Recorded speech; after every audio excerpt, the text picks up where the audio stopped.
Hello again, everyone. Today we're going to talk about the Technical Standards Committee, what it actually is. We're going to tell you about some of the standards that are actually in flight because the committee is up and running and operating now after a long preparation period. We're going to touch on a very important document that is in development right now, which is the TSC roadmap. We want your participation in. And of course, we want to explain a little bit about what the services are that the TSC offers, because it is primarily a service to industry based organisation. And last, of course, how you can get involved, because that is very important to the proper functioning of any standards body. I'm joined here today by Alex Fauvel, who is a founding partner of Two Hot Ventures, and he's also one of the founding members of the Technical Standards Committee itself. So we use standards in product development to align ourselves with the direction that the rest of industry is taking. Interoperability is a word that you'll hear a lot through this presentation. If you can align with the way that other businesses are doing things, and you'll see some very specific examples of that today with standards in flight, then you're already halfway there to providing additional utility, which translates into value to users of any of your platforms, applications, or services. The Technical Standards Committee is designed to ensure that there is a high-quality benchmark for the standards that come out. Users and enterprises, they expect this level of quality. And we've modelled ourselves on some of the largest organisations in the world. A favourite of mine is IEEE, which I actually had to make use of in my very early career quite a lot. But of course, what is unique about the Bitcoin Association, TSC, is that it has an exclusive focus on Bitcoin SV. So the mission statement was our starting point in forming the TSC, and we use it as a guiding principle. Anytime we need to make a decision, adjust a process, or decide what direction we need to go, we always check that it is actually in alignment with this mission statement, which is essentially to promote technical excellence and improve Bitcoin SV utility by enhancing interoperability through standardization. Interoperability is important because it allows applications to talk to each other. It allows your users to essentially extract more utility so that they're not using a whole bunch of different siloed applications in their day-to-day experience. They have integration, and things should just work seamlessly for them. So we're looking to facilitate industry participation in the development of these standards. The Technical Standards Committee is determined to make sure that these standards are well maintained and published and freely available for everyone to view who wants to build applications. Counter to what a lot of people believe, standards actually increase the competition and accelerate the growth and adoption of our technologies. You can think about this like shipping containers. They're very standardized, and they increase the trade industry to levels beyond belief. These core service areas that businesses will be providing, when they hand off data, they can really interoperate the data between each other, so that users can either stay with companies they're more familiar with or transfer their data over to new services seamlessly. So technical standards are developed at all stages by experts in the particular industry field. And when I say all stages, I mean right from inception in determining whether a standard actually even makes sense to spend time working on or not. We do it this way so that, again, it's about the enhancing of interoperability. We use that as a guiding principle in determining what resources to throw at a standard. But we leverage that expertise to get the highest quality of standard so that we can essentially build credibility for the users of the standard. That is actually you. This credibility will help when you're dealing with, the serious players in the world that all companies that hope to grow to any significant size have to deal with: auditors, regulators, insurers, and of course, most importantly, your clients. So the services that the Technical Standards Committee provides are essentially a process, and it is a process that's intended to be as lightweight as possible. We provide tooling so that you don't have to go through what we've been through ourselves many times over, deciding what tool am I going to use for collaborative document authoring, what are we going to use for version control, etc. We've been through that, we've done it, we've just selected a set of sort of standard out-of-the-box tool sets that we'll make available to you. You don't need to muck around making user accounts and that sort of thing to use Confluence or whatever tool you want. Importantly, also, we provide guidance in how to actually bring a work group together and get it operating effectively. And there are many resources that are available, including the provision of coordination staff, technical writers, etc. So our process is 3 stages. We have the first one, which is the submission phase. This is where a member of the industry will submit something that they think needs standardization. This is where the TSC is really only involved. They go through a checkpoint review, which ensures that the proposal is technically feasible, it aligns with our objectives in the roadmap, and it is actually needed in the rest of the industry. Once it is passed that checkpoint review, the TSC will form a work group which will consist of authors, industry participants and stakeholders, and reviewers. They may also have specialists depending on what the standard is. The second phase is the drafting phase, which is exactly what it sounds like. This is where the author actually begins to write the first draft. We then have internal reviews, IP reviews, and potentially a specialist review. Once we're happy with our first draft, it is published for public review, which is where anyone can submit comments to adjust these standards, how the Technical Standards Committee will then incorporate that where it's necessary. The last phase is the finalization of the standard. This will then be published onto the website as a standard, and we'll monitor the industry to see how it's adopted. If it's adopted very well and very consistently, it will then go into recommendation, which is the final rubber stamp. If we don't see any adoption of it, it'll be withdrawn. So it's the market that essentially decides what a standard is, not the Technical Standards Committee, not the authors. But on the point of the process, our goal is to ensure that the experts that are actually involved in putting together a standard are not bogged down by process. They should be spending 99% of their time actually working on the important technical detail. The rest is what the TSC is there to facilitate and assist with. And to that end, the process that we have right now is iterative. In fact, we've already seen an example where the original version of the submission phase, the way we did it, essentially became a blocker to people who wanted to start working on a proposal right away. So we responded to that by adjusting the process and creating a provisional approval state, which gave access to TSC resources whilst the more kind of formal approval stage or submission checkpoint review stage went through. So we will be updating this this process as we understand the needs to ensure that it's as agile and lightweight as possible for the users of the TSC. So we're happy to announce our first standard that has been released today.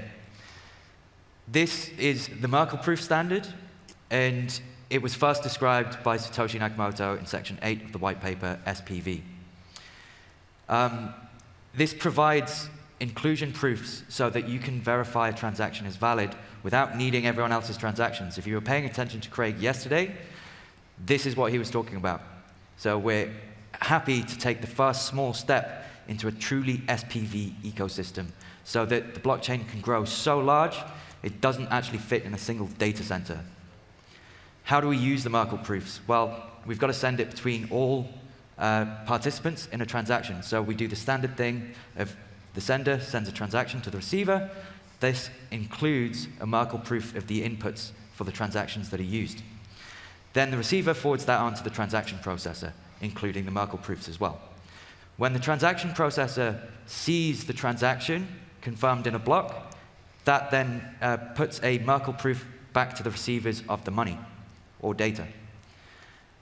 This would be so much more complicated if every single app was encoding Merkle proofs differently. But now we have this standard. Hopefully it is adopted by the wider industry. This becomes super simple. So let's move on to the Technical Standards Committee roadmap. This is a work in progress that we want to encourage as much participation in as possible. But what's the point of a roadmap? Well, it's there to provide some guidance on the strategic and the technical direction that the rest of the industry is going in. So if you're coming in as a new participant who wants to build some application or service, you've got some understanding of what other people in the ecosystem are doing, and then you can make a more informed decision about whether to align or go in a different direction. It's in very early stages of definition right now. The TSC put together an initial draft of the roadmap and entered some items. It's actually gone through an iteration of public review already, but that was intended to be a starting point, a template, I suppose, to get people thinking about what was actually important to them. It's intended to be an open and consultative process, and in fact, the roadmap is back in public review right now. It's published on the TSC website, and we'll show you where to find that towards the end of the presentation. So one of the big whys of a roadmap, what does it actually give us? From the TSC's perspective, it's pretty important because it helps us to understand how to allocate and prioritize resources, but the dependencies are the important part because so a lot of standards depend on something else. The Merkle proof standard, for example, is a really fundamental unit, a fundamental data structure to Bitcoin, and many other standards will use a Merkle proof data structure within them. So of course you need to do one before the other, otherwise you end up with a standard that has this big undefined kind of hole in the middle of it. So to create our roadmap, we came up with a framework that we feel is very good to actually develop something so complex. So we started with areas of the industry that we think need standardization, and based on those areas, we then created work streams to focus on what objectives and goals we have for each of those industries. We then look at prior art and proposals that are potentially going to depend on the next stream, and these are not standards that are in flight or in process. They're just things that we need to look at and consider to, when we actually put them in the stream, then create the standards themselves. These are in progress and in flight. Okay. Our 5 core areas that we identified are wallets, where we're looking to improve security and usability of them so that they become adopted throughout the world. Next, we have client services, which are actually APIs server-side, which your Bitcoin client will interact with. Then we have on-chain data, which includes tokenization. Don't worry, we're not creating a new token protocol. This is just how we can exchange tokens and ensure that non-standard tokens don't break everything else. We also have regulatory compliance, where we're looking to drive this through so that all of the startups building on BSV are in compliance with their local laws. And we also have mining, where we're looking to aid miners and transaction processors in commercializing their services on top of Bitcoin. So let's take a look at the individual streams and some of the more specific areas that we've identified. So firstly, wallets. Wallets are the primary user interface for a user of Bitcoin, and it's their view into the Bitcoin world. So the first area is direct payment between wallets. So this is a real peer-to-peer payment. I want to pay Alex because he bought me dinner last night. Then, of course, there are customer to merchant interactions, which can look slightly different. And so they actually need a process of their own. And then how do they verify these payments, either in the moment at the time of the exchange or afterwards with Merkle proofs? And then, of course, a data standard for attaching various metadata to a payment process. For example, invoices, receipts, things like that. You can already start to see the sort of chain of dependencies because an interaction between a merchant and a wallet probably needs this payment metadata standard. So the roadmap is helping us to kind of map those dependencies out. And that means when someone comes and says, hey, I want to work on number 2 on this list, we go back to them and say, well, in order to do that, you're going to need to be able to do number 4, the payment metadata. Are you interested in working on that? Or should we try and see if we can find some people who are? And finally, a login protocol. A wallet really is a representation of an identity, and it makes it a prime candidate for a user of an authentication protocol. So imagine being able to use your Bitcoin wallet rather than your Gmail account as an authentication mechanism or source of authentication for any website in the world. Secondly, a lot of the wallet services actually depend on server-side services. In some cases, the user of the wallet, if they really want to, can run these services themselves. So first is, how do wallets actually talk to each other? A lot of the time they're behind firewalls. We've got some prior art in this area with SPV channels. There might be other solutions to the problem as well. Second, how do wallets actually detect fraud? How do they protect themselves against it? Another example is double spend notifications, which is a server-side service that you can subscribe to from a miner, possibly other participants. How do I construct a transaction that I know is going to get accepted by the Bitcoin network? Well, that is partially dependent on the fee policies of different miners. So how do I actually get that information? How do I learn about different events that have happened with respect to a transaction? Well, that's usually a callback interface style service and double spends. And SPV proofs are sort of candidates or examples of why you might want to understand or hear about the life cycle of a transaction. So again, you can see another dependency there between point 4 and point 2. And lastly, how do you actually find all of these services? Service discovery is a critical mechanism, particularly if I use a particular service, Alex uses a different version of that service. If I want to interact with Alex, I need to know how to find his version of said service. So for on-chain data and tokenization, we're also happy to announce that our envelope spec is in public review. So if you want to go and check it and submit some comments, we would really like your feedback, because as we keep on saying, this is an industry-driven organization and process. We're looking to have a standard protocol for token representation and exchange, but also extend those so that they're protected in future use cases. Like I said earlier, we're looking to wrap non-standard tokens so that services can be interoperable with tokens that they've never seen before. And we're also looking to standardize the MetaNet data structure so that you can browse the MetaNet as you would a website, and effectively like a Bitcoin browser, so you can view all the on-chain data. Everyone's favorite topic, regulation and compliance. We've actually identified recommendation 16 for VASPs from the Financial Action Task Force, and we're hoping to ensure that startups in this ecosystem are compliant with that. We need a data interoperable service so that you can transfer digital assets between these service providers, but also transfer identity information between these service providers and identity services. And lastly, mining interoperability. This is probably the least developed and one of the most fluid areas because the scene, the mining landscape is changing rapidly, and as transaction volume increases, there'll be quite a lot of shifts in paradigms.